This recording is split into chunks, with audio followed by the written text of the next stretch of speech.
അവർ രണ്ടുപേരും കൂടി തീറ്റ തേടി നടന്നു. അങ്ങനെ നടക്കുന്നതിനിടയിൽ നല്ല പച്ച പുല്ല് നിൽക്കുന്നത് അവരുടെ ശ്രദ്ധയിൽപ്പെട്ടു. ഇത് കണ്ടതും അവർക്ക് വലിയ സന്തോഷമായി. അവർ പുല്ല് തിന്നാൻ തുടങ്ങി. ആ സമയം അതുവഴി ചിമ്പുക്കുറുക്കൻ വന്നു. പുല്ല് തിന്നുന്ന അവരെ കണ്ടതും ചിമ്പുവിന് സന്തോഷമായി. ഇന്നത്തെ എന്റെ ആഹാരം ഇവരാണെന്ന് മനസ്സിൽ ആലോചിച്ചു ചിമ്പുക്കുറുക്കൻ. ചിമ്പു പമ്മി അവരുടെ അടുത്തേക്ക് വരാൻ തുടങ്ങി. ചിമ്പു പമ്മി വരുന്നത് മിച്ചൻ കണ്ടു. ഇത് കണ്ട മിച്ചൻ കിച്ചന്റെ ചെവിയിൽ എന്തോ രഹസ്യം പറഞ്ഞു. ചിമ്പു അവരുടെ അടുത്തേക്ക് എത്തിയതും കിച്ചൻ തറയിൽ വീണ് പിടയാൻ തുടങ്ങി. ഇത് കണ്ട ചിമ്പു മിച്ചനോട് ചോദിച്ചു, എന്താണ് ഇവന് പറ്റിയതെന്ന്. അപ്പോൾ മിച്ചൻ പറഞ്ഞു, ഞങ്ങൾ തിന്ന പുല്ലിന്റെ കൂട്ടത്തിൽ വിഷപ്പുല്ലും ഉണ്ടായിരുന്നു. അത് ഞങ്ങൾ തിന്നത് കൊണ്ടാണ് ഇവന് ഇങ്ങനെ സംഭവിച്ചതെന്ന്. ഞങ്ങളെ തിന്നുകയാണെങ്കിൽ ചിമ്പു ചേട്ടന് ചത്തുപോകും. ഇതു കേട്ട ചിമ്പുവിന് പേടിയായി. ചിമ്പു അവിടെ നിന്നും തല കുനിച്ച് നടന്നുപോയി. ചിമ്പു പോയത് കണ്ടതും മിച്ചൻ കിച്ചനെ വിളിച്ച് എഴുന്നേൽപ്പിച്ചു. അങ്ങ് ദൂരെ മലകൾക്കപ്പുറത്തുള്ള ഒരു കാട്ടിലായിരുന്നു കുരങ്ങന്റെ താമസം. അവന്റെ പേരാണ് ജിഗു. ഒരു ദിവസം ജിഗു കാട്ടിലൂടെ നടന്നു വരുമ്പോൾ പാവത്താനായ ചിക്കുമുയൽ അവിടെ നിൽക്കുന്നത് കണ്ടു. ജിഗു അവനെ ഉപദ്രവിക്കാനായി പമ്മി പമ്മി അവന്റെ അടുത്തേക്ക് വന്നു. ഇത് കണ്ട ചിക്കുമുയൽ പേടിച്ചോടി. ഇത് കണ്ട ജിഗു ചിക്കുവിനെ കളിയാക്കി ചിരിച്ചു. ഇനി ആരെ ഉപദ്രവിക്കണമെന്ന് നോക്കി നടക്കുമ്പോഴാണ് ചിന്നക്കിളിയുടെ കൂട് കണ്ടത്. ഇത് കണ്ടതും അവന് വലിയ സന്തോഷമായി. അവൻ പതിയെ മരത്തിലേക്ക് കയറി. ജിഗുവിനെ കണ്ട ചിന്നക്കിളി പേടിച്ച് പറന്നുപോയി. എന്നിട്ട് അവൻ ചിന്നക്കിളിയുടെ കൂടെടുത്ത് താഴേക്കിട്ടു. ഇതൊക്കെ കണ്ടുകൊണ്ട് ആ മരത്തിന്റെ കൊമ്പിൽ ചീരുവണ്ണാൻ ഇരിപ്പുണ്ടായിരുന്നു. ചീരുവണ്ണാൻ ജിഗുവിനോട് ചോദിച്ചു, നീ എന്തിനാണ് ആ പാവം ചിന്നുക്കിളിയെ ദ്രോഹിച്ചത്? ഇത് കേട്ട ജിഗു പറഞ്ഞു, എനിക്ക് നല്ല ശക്തിയുണ്ടെന്ന് മറ്റുള്ളവർ മനസ്സിലാക്കട്ടെ. എങ്കിൽ അത്രയ്ക്ക് ശക്തനാണെങ്കിൽ നീ പറിച്ചെറിഞ്ഞ ആ കൂട് തിരികെ ആ ചില്ലയിൽ തന്നെ ഉറപ്പിക്കാമോ എന്ന് ചീരുവണ്ണാൻ ചോദിച്ചു. അത്രേ ഉള്ളൂ, ദാ കണ്ടോ എന്ന് പറഞ്ഞ് ജിഗു കൂടുറപ്പിക്കാൻ ശ്രമിച്ചു. പക്ഷെ എത്ര ശ്രമിച്ചിട്ടും അവൻ അതിന് കഴിഞ്ഞില്ല.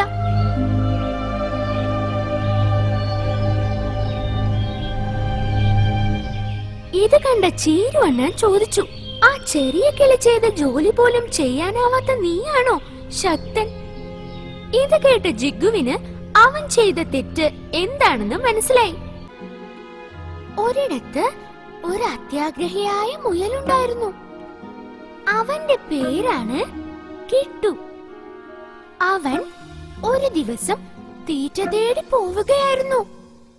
അപ്പോൾ അവന്റെ ശ്രദ്ധയിൽ 3 ക്യാരറ്റ് കിടക്കുന്നത് അവൻ കണ്ടു. ഇത് കണ്ട അവന് വലിയ സന്തോഷമായി. അവൻ അത് 3ഉം കയ്യിലെടുത്ത് തിന്നാൻ തുടങ്ങി. ആ സമയത്താണ് അവന്റെ കൂട്ടുകാരൻ മിട്ടുമുയൽ ആ വഴി വന്നത്. മിട്ടുവിനെ കണ്ട കിട്ടു അവനെ കണ്ട ഭാവം കാണിക്കാതെ തിരിഞ്ഞു നിന്ന് ക്യാരറ്റ് തിന്നാൻ തുടങ്ങി. ഇത് കണ്ട മിട്ടുവിന് വല്ലാതെ വിഷമമായി. മിട്ടു എന്നിട്ട് വേറെ ആഹാരം തേടി നടന്നു. അപ്പോഴാണ് ജില്ലുക്കുറുക്കൻ ആ വഴി വന്നത്. പമ്മി പമ്മി വരുന്ന ജില്ലുവിനെ കണ്ട മിട്ടു ഓടി രക്ഷപ്പെട്ടു. കിട്ടിയ ക്യാരറ്റ് മുഴുവൻ തിന്നതുകൊണ്ട് കിട്ടുവിന് ഓടാൻ കഴിഞ്ഞില്ല. അവൻ പേടിച്ചു.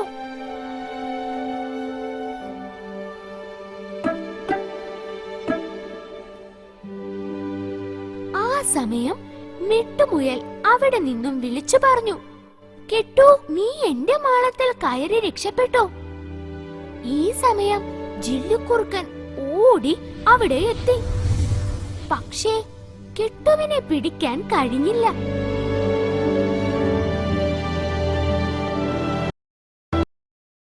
താൻ ചെയ്ത ചെയ്തത് തെറ്റാണെന്ന് കിട്ടുവിന് മനസ്സിലായി. കിട്ടു മിട്ടുവിനോട് ക്ഷമ ചോദിച്ചു. അതോടെ കിട്ടുവിന്റെ അത്യാഗ്രഹവും നിന്നു. പുഴയുടെ തീരത്തുള്ള ഒരു മരത്തിലായിരുന്നു അക്കു അണ്ണാന്റെയും മിക്കു അണ്ണാന്റെയും താമസം.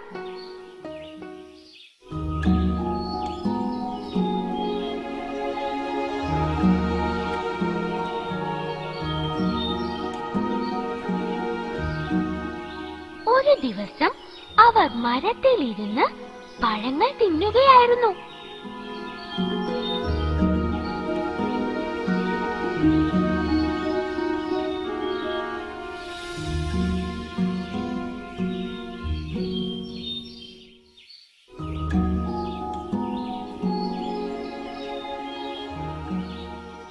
അപ്പോൾ മിക്കു അണ്ണാൻ പഴത്തിന്റെ വിത്തുകൾ പുഴയിലേക്ക് വലിച്ചെറിഞ്ഞു.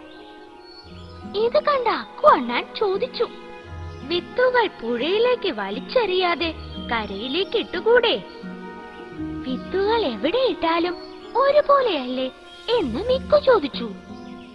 ഒരിക്കലുമല്ല. കരയിൽ വീണ വിത്തുകൾ മുളച്ചു മരങ്ങളായി അവയിൽ നിന്ന് പഴങ്ങൾ ലഭിക്കും. പക്ഷേ പുഴയിലേക്ക് വീണാലോ അവ മുളയ്ക്കാതെ നശിച്ചു പോവുകയും ചെയ്യും. നീ പറഞ്ഞത് ശരിയാണ്. മരങ്ങളില്ലാതെ നമുക്ക് ജീവിക്കാൻ സാധിക്കില്ല. താമസത്തിനും ഭക്ഷണത്തിനും നമ്മൾ മരങ്ങളെയാണ് ആശ്രയിക്കുന്നത്. മരം ഒരു വരമാണ് മിക്കു.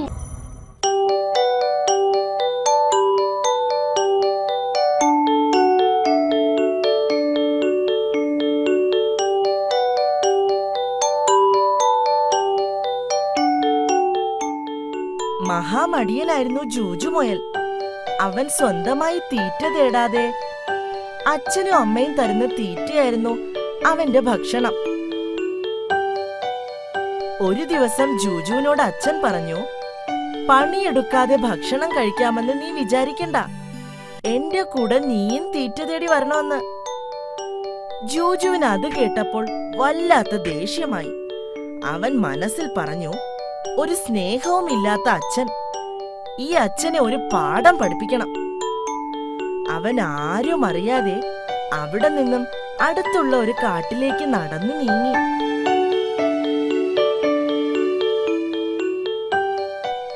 ആ സമയത്താണ് ചിന്നുകുരുവിയെ കണ്ടത്. ചിന്നുകുരുവി ചോദിച്ചു, മുയൽക്കുട്ട, എങ്ങോട്ടാണ് ഒറ്റയ്ക്ക് പോകുന്നത്? അപ്പോ ജൂജു പറഞ്ഞു, അച്ഛൻ എന്നോട് ഒരു സ്നേഹവുമില്ല. സ്നേഹമില്ലാത്ത അച്ഛന്റെ കൂടെ കഴിയാൻ ഞാനില്ല. ഞാൻ വേറെ കാട്ടിലേക്ക് പോവുകയാണ്.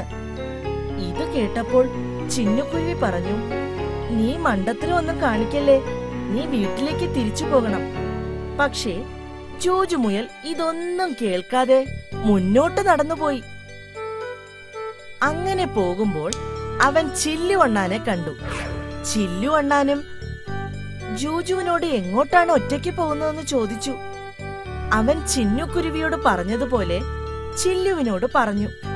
ഇതു കേട്ട ചില്ലു, നിന്റെ എടുത്തുചാട്ടം ആപത്തിലേ എത്തൂ. പക്ഷേ ജൂജു ഇത് കേൾക്കാതെ മുമ്പോട്ട് തന്നെ നടന്നു നീങ്ങി. അങ്ങനെ നടന്നു നീങ്ങുന്ന മുയലച്ചനെ ജിംബുക്കുറുക്കൻ കണ്ടു. മുയലച്ച, എങ്ങോട്ടാണ് പോകുന്നത് എന്ന് ജിംബു ചോദിച്ചു. ജൂജു നടന്ന കാര്യങ്ങളെല്ലാം ജിംബുവിനോട് പറഞ്ഞു. ആരെങ്കിലും മക്കളെ കൊണ്ട് ജോലി ചെയ്യിക്കുമോ? ജോലികൾ ചെയ്യേണ്ടത് അച്ഛനും അമ്മയും അല്ലേ? ഇത് കേട്ട ജൂജുവിന് വളരെ സന്തോഷമായി.